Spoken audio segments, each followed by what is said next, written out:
Rohimah yang kembali jadi single parent kembali bekerja untuk memenuhi kebutuhan hidupnya. Setelah cerai dari suami Turki dan kembali ke tanah air, Rohimah mulai fokus tekuni pekerjaan baru demi mengumpulkan pundi-pundi rupiah untuk anak-anak tercinta.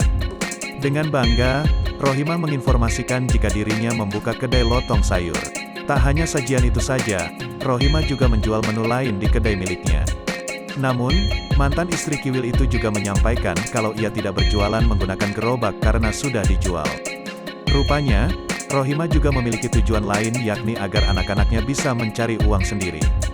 Demi menarik minat pembeli, Rohimah juga menyebut akan segera menyediakan menu takoyaki. Usaha baru Rohimah ini, ternyata mendapat tanggapan positif dari warganet.